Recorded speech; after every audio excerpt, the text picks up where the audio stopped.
Okay, hello guys, good evening. So, I think we reached to chapter 21. Let me see what happened in this chapter, and then we can talk about critical analysis.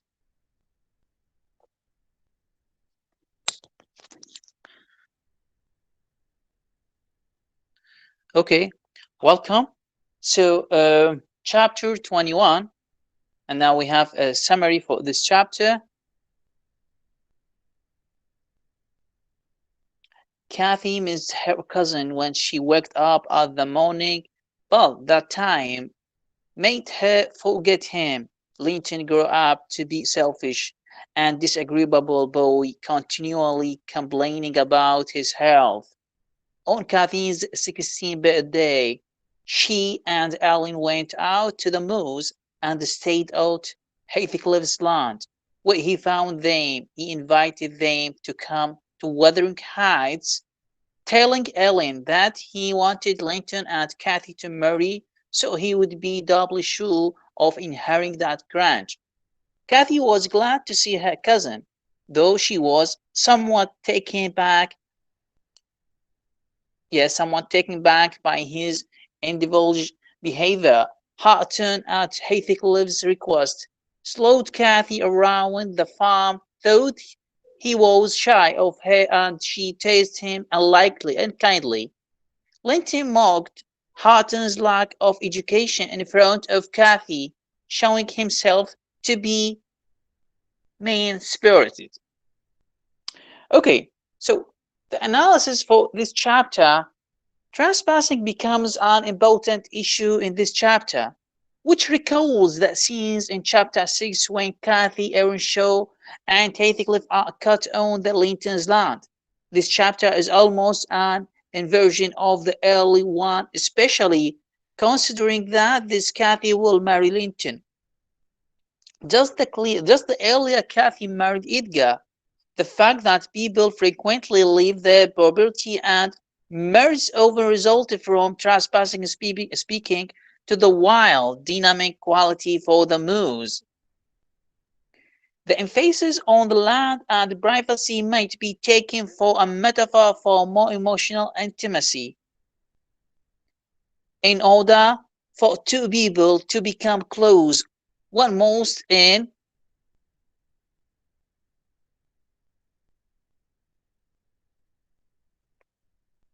some ways trespass. On the other hand, the marriage that result from trespassing are unhappy, while those that result from exploration, such as Kathy Linton's first meeting with her heart in chapter 18, are happy. Of course, the difference between trespassing and innocent exploration depends entirely on the attitude taken by the people whose lands are being entered. Okay guys, خلي نشوف what happened in this chapter.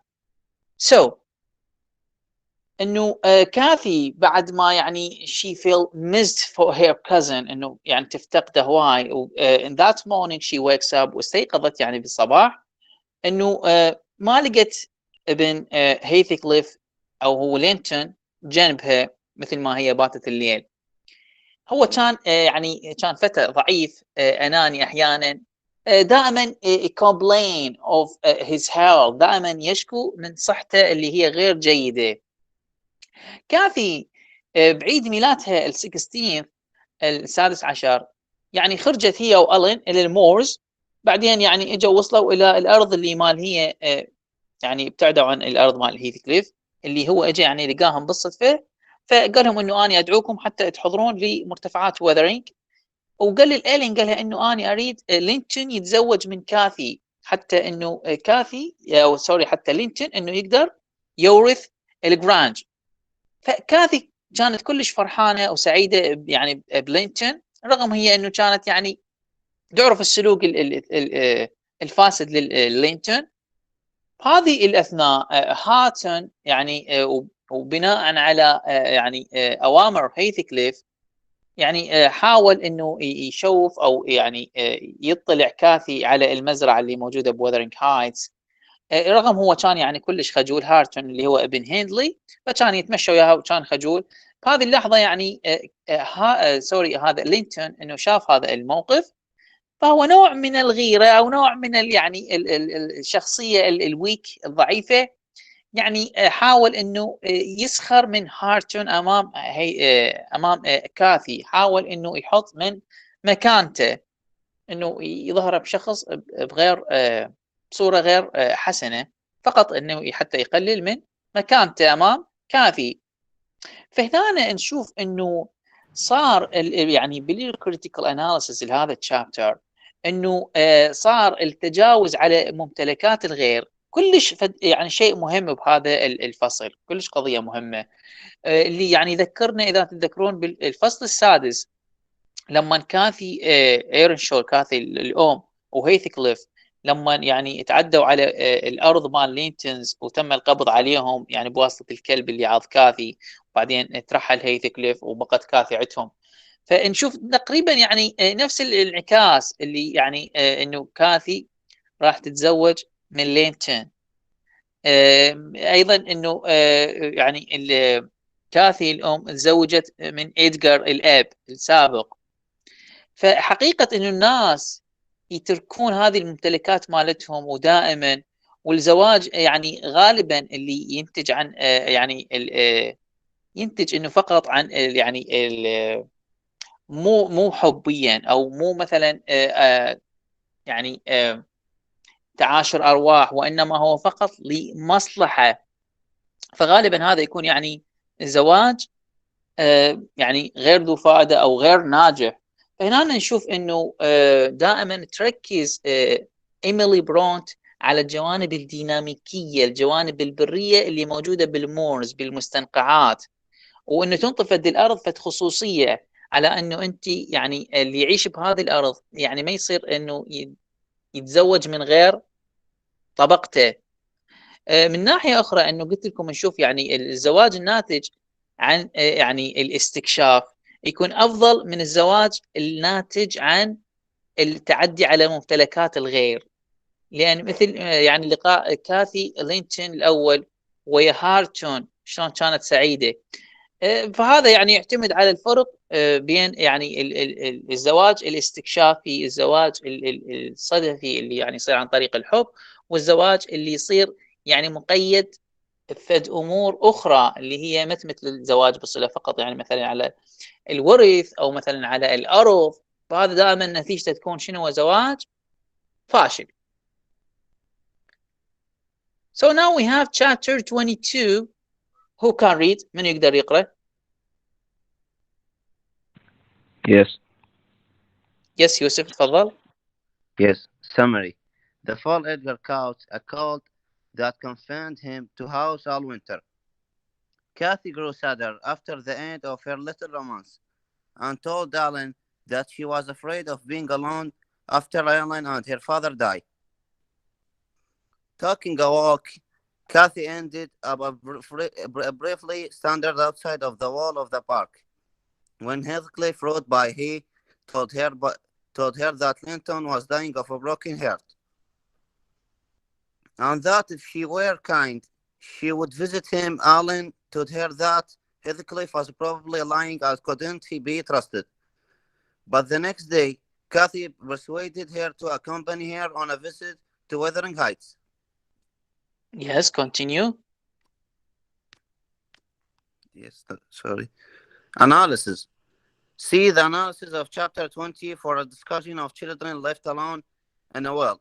Kathy Langton is not the only character to fear of parents' death, nor is her fear unjustified. Kathy is particularly vulnerable, vulnerable, vulnerable because as a girl, she will not inherit her father's estate. Her father's nephew, Langton, with this is a result of legal conversations and has nothing to do with whether Edgar relationships with his daughter. Emily Bront was especially conscious of the opposition of orphaned children, although her father outlived her. Her mother, like Kathy mothers, died when she was very young, and Emily's older sister Maria, who took a mothering role with her younger sibling, died in childhood of tuberculosis. Thank you so much. So chapter 22. in that fall أو that autumn يعني بالخريف إنه إدجار صار يعني يتمرض، إنه صار عنده فد كولد أو فد إنفلونزا شديدة. كاثي يعني كلش كانت يعني حزينة على العلاقة مالتها اللي صارت ويا لينتون بعد ما انتهت العلاقة. فأخبرت يعني إيلين، قالت لها إنه هي تخاف إنه يعني تكون وحيدة بعد ما تتوفى إيلين. كانوا يعني يتمشون ويعني يتكلمون for each other. بعدين انه انتهى هذا الشيء، انه كاثي يعني فقط انه في حيره او يعني كانت يعني فقط انه هي جالسه خارج الجاردن مالتهم. فبهذه اللحظه انه اجى هيث كليف، قال لها انه لينتون يعني die and her heart is broken، انه هو يعني مثل الميت، قلبه مكسور. فهي كانت so kind with him، قالت له انه انا اريد ازوره. فقالت لإلين، قالت لها انه انا اريد يعني اشوف انه قالت لها انه انا اريد اشوف عن لينتون. إيلين قالت لها انه ممكن يكون هيثكليف لاير، يعني ممكن يكون تريكر، انه فقط انه كاذب. we cannot trust him، ما نقدر نثق به. لكن بعد يعني محاولة اقنعته. فثاني يوم هم يعني راحوا زاروا الوذرينج هايتس هي وإيلين حتى يطمئنون على صحة لينتون. So هنا critical analysis for this chapter انه ايميلي برونت دائما يعني emphasizes or be sure about the case of children، انه دائما يعني تأكد على قضية الأطفال، خصوصا ذول الأطفال اللي they are lived alone in the world، اللي يعني بقوا انهم فقط موجودين بهذا العالم وحدهم. فكاثي لينتون يعني not the first person or the only person يعني انه هي تخاف من وفاة والديها، وانما هي شنو خوفها يعني غير مبرر، لان كاثي كانت يعني معرضة للخطر، خاصة انه هي يعني فقط بنية، وانه يعني اذا مثلا يعني هذا يصير عندها فد إرث من ممتلكات والدها، فهنا انه يعني يكون يعني لو رجل يكون افضل. لذلك انه هي يعني رادت ترتبط بلينتون. فهذه إدغار كان انه يخاف من هذا الشيء. إدغار ما يريد انه يخلي لينتون يورثه، لان يعرف به شخصية ضعيفة، لكن كقانونا هو ما يقدر يعني يبعد هذا الشيء. فإيميلي برونت هنا كانت كلش انه هي واعية، كلش انه هي حساسة الموقف الأطفال اللي هم يعني أيتام بدون أهل. على الرغم من انه حياة إيميلي برونت يعني هي كانت يعني ابوها عاش اكثر من عمرها، لكن والدتها توفت يعني وهي في عمر صغير، مثل يعني والدة كاثي لما ماتت وهذه كاثي الصغيرة يعني في الولادة. اما اختها اخت ايميلي برونتي ماريا، فيعني كانت هي يعني اللي تعتني بيهم، واللي هي يعني لعبت دور الامومة ويا اخوتها البقية الصغار، الى ان يعني توفت في مرض السل. فهذا الفصل يأكد على جانب الطفولة والأمومة، وكيف إنه الطفل يترك وحده وإنه شلون يعتنون به.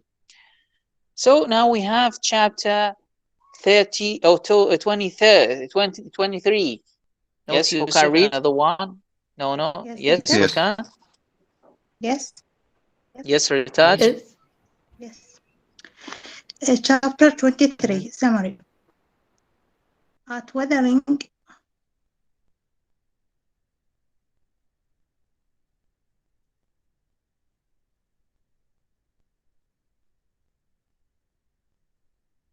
Yes, Ritaj. yes, Doctor. At Wuthering Heights, Yes. Kathy and Ellen heard a, a beef's voice, calling, Yes, a big Joseph, voice. Yes.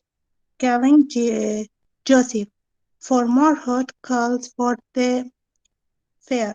Following the sound of the voice, they discovered Linton, who greeted them rather greatly. No, don't kiss me. Take my breath, dear me. He complained that writing to Kathy had been very trying and that the servants didn't take care of him at the out, and that he hated them. He said that he wished Kathy would marry him because wives always loved their husband. Upon which Kathy answered that this was not always so. Her father had told her that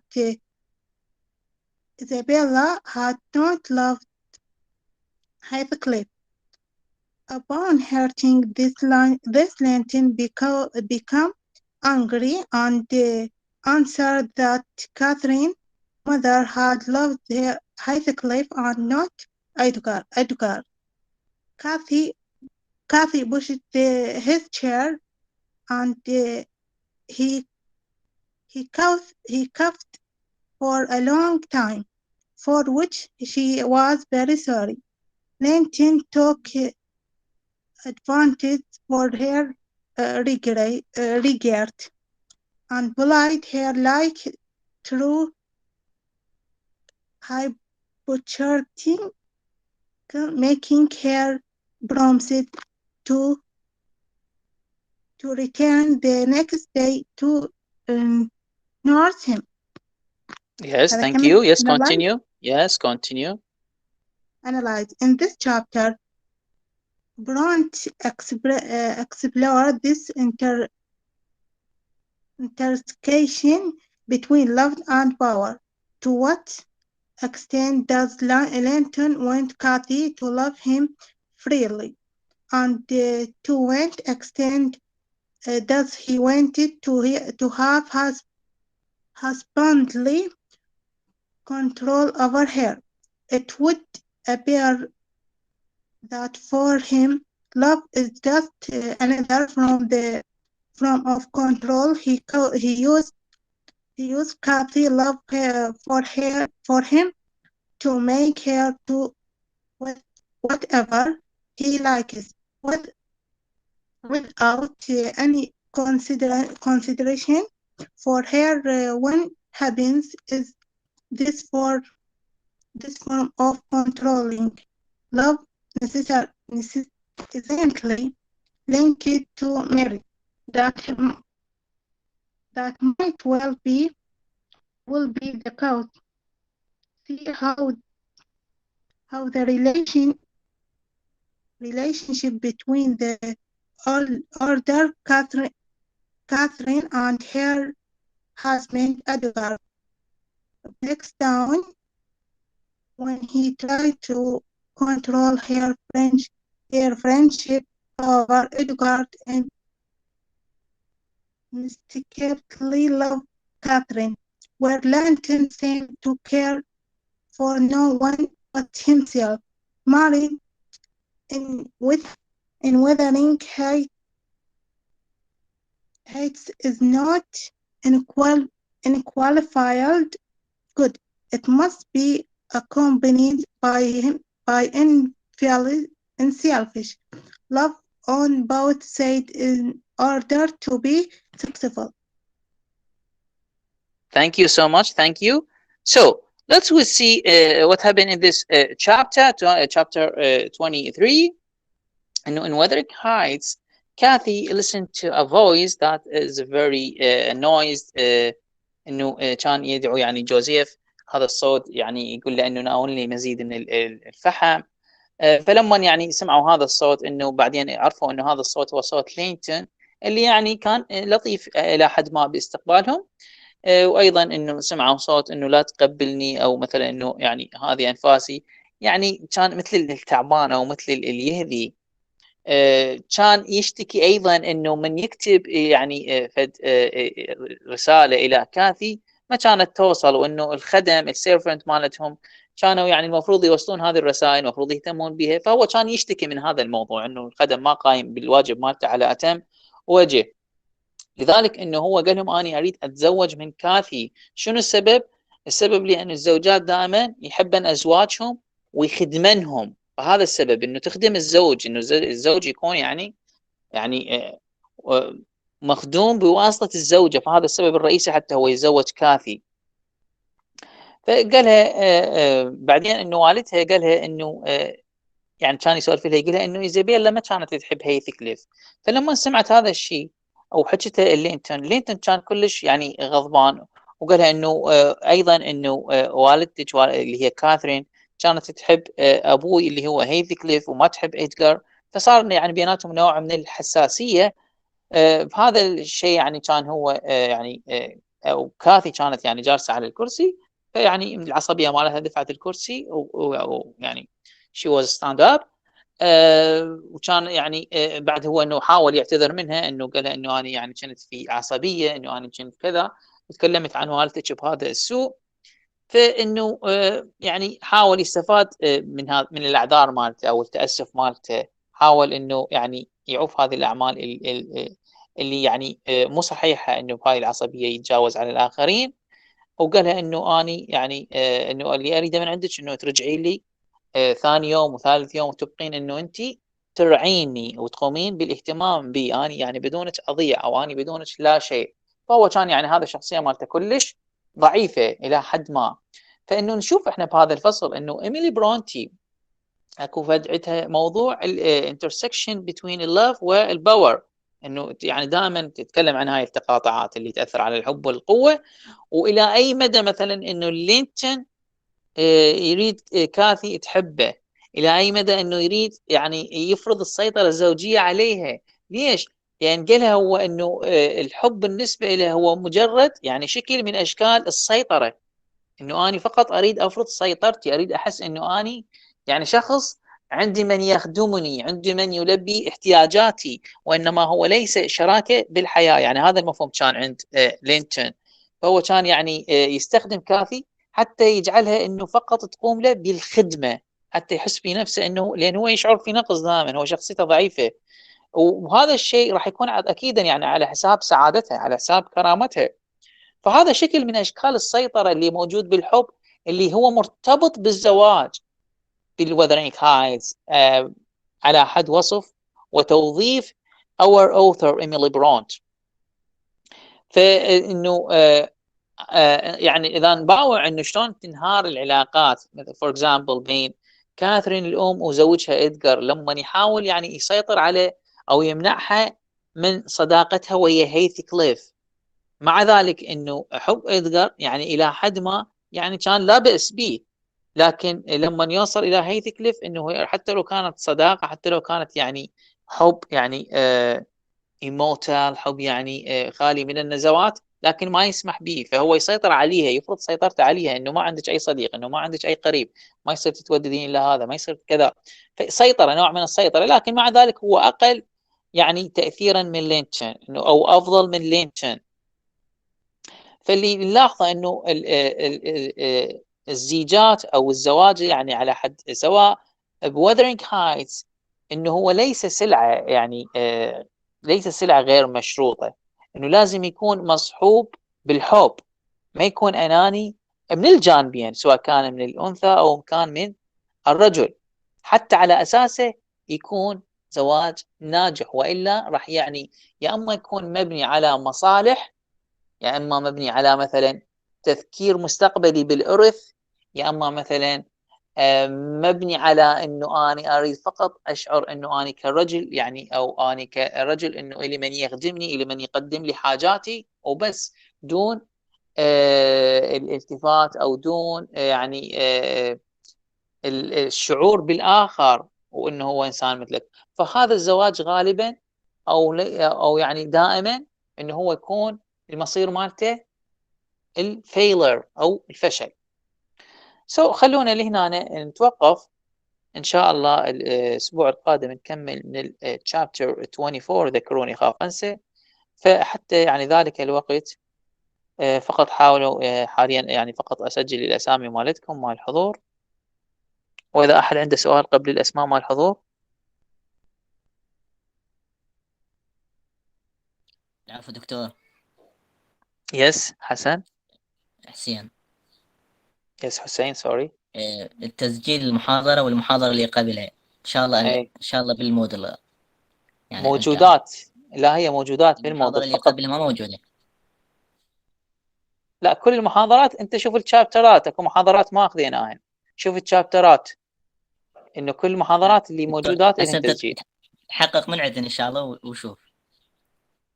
بس اسمح لي، هسه هذه المحاضرة ان شاء الله بعد 12 ساعة يلا تنزل. المحاضرة اللي قبلها محاضرة 7 موجودة، ال6 ما موجودة لان اصلا ما اخذناها. الفيفث او يعني الخامسة موجودة، الرابعة موجودة، يعني بس هاي يمكن بس ال6 ما موجودة، يعني احنا حاولنا ناخذها فما صار عندنا وقت، لكن موجودة تقدر فقط تنقر على يعني مثلا ساعدنا السكند ليكتشر فقط تنقر عليها. من تنقر عليها راح يطلع لك فد ايقونة انه دخول للغرفة، او العفو هذا هنا راح يجيب لك هذا التسجيل اذا تشوفه ظاهر امامك، يعني فقط تنقر عليه يحاول يشغل لك المحاضرة. شكرا يس دكتور، واضح. شكرا. most welcome most welcome. فقط انتظروني فقط اسحب الاسامي مالتكم دقيقة.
مروة علي انت هسه دخلتي المحاضرة خلصت يعني من داخله انا ما راح اسجل حاضرة. ابو الحسن صلاح. نعم أستاذ. اوكي ثانك يو. احمد ستار. يس دكتور. ثانك يو. اخلاص. نعم دكتور. ثانك يو. الامين محمد. الامين محمد. عادل. ايوب اوكي نعم ثانك يو. دكتور. ايوب زهير. نعم دكتور. ثانك يو. باقر عودة. نعم دكتور. ثانك يو. تقى احمد. تقى.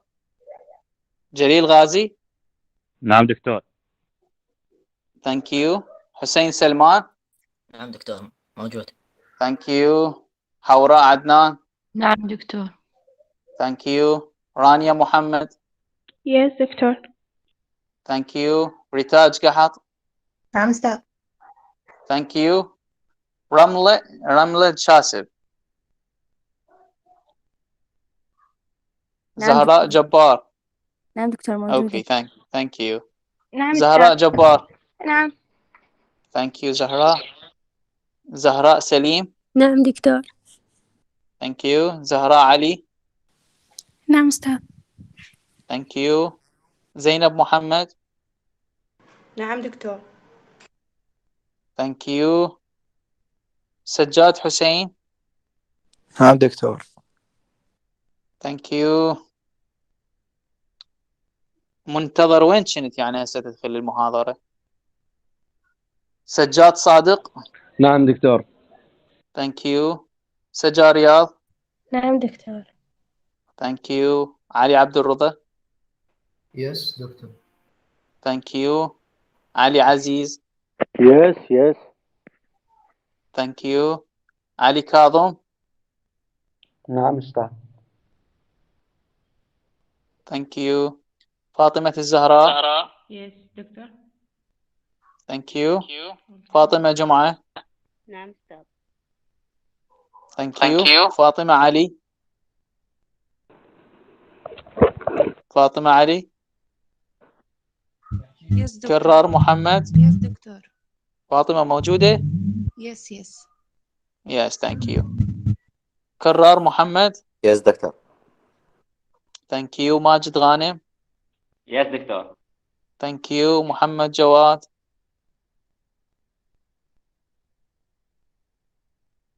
محمد عصام. نعم موجود. Thank you. محمد عصام علي سوري. مرتضى غازي. نعم دكتور. Thank you. مروان محسن. Yes. Thank you. مروة ما راح اسجلك حاضرة. العفو أستاذ، بس الاشتراك كان مخلص وهسه جيت البيت عمي دكتور ما صح كنكت عليهم. يلا اوكي هاي اخر مرة. مريم رحيم. هلا ويش. مريم رحيم. نعم دكتور. نعم او مروة. يس. مريم. يس ثانك يو. مريم نعم عبد دكتور موجود. المطلب. يس مريم عبد المطلب. دكتور ما صح باسم مرتضى محمد. مرتضى محمد سجلتك حاضر. ثانك يو. نعم دكتور. مريم عبد المطلب. منتظر عماد مو حاضر غايب.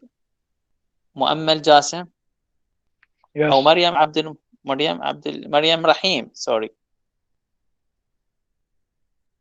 مريم رحيم عجيل. نعم دكتور موجودة. اوكي. مريم عبد المطلب ما موجودة. منتظر عماد ايضا ما موجود. مؤمل جاسم. دكتور موجود. يس. مؤمل جاسم. وين موجودين؟ يس. أستاذ موجود. منتظر السوق دخلت لي المحاضرة.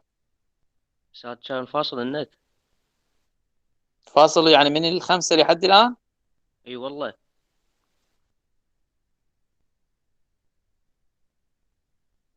اوكي بعد مني يشوف واحد نفسه انه خلاص يعني المحاضرة فات من عندها ربع ساعة او اكثر بعد يحاول حتى لا يدخل المحاضرة يعني ما حاجة اصلا. نور الهدى كريم. Yes دكتور. ثانك يو نور. نور عبد الكريم حميد. نور عبد الكريم حميد. نور محمد صيهود. نعم دكتور. ثانك يو. هاجر سرحان. Yes sister. ثانك يو. يوسف أحمد. استاذ. يس يوسف أحمد. استاذ موجود يوسف بس المايك ما يفتح عنده جاي يكتب لك بالشات. اوكي ثانك يو يوسف. يا يوسف زين. أحمد هليل وفاطمة علي ما شافوا ومهيمن هذول ما موجودين. استاذ ونور عبد الكريم. هاي النقلة بغداد. وين؟ الغرب. ايه. يلا خليها هي كل غيابتها. العفو دكتور. يس. دكتور بس إنه الصوت كان ما أسمع يعني فخرجت ودخلت حتى أقدر إنه أحكي يعني صحت باسمه أنا ما كنت أسمع. اوكي تقى حاضرة. يس دكتور. So most welcome. منو؟ سلميني محمد. اليمين شنو وين كنت؟ استاذ كنت حاضر بس المايك ما يشتغل عندي. يلا هذا هم حاضر. Okay, thank you for your time. Have a nice night. Till the next week. Goodbye.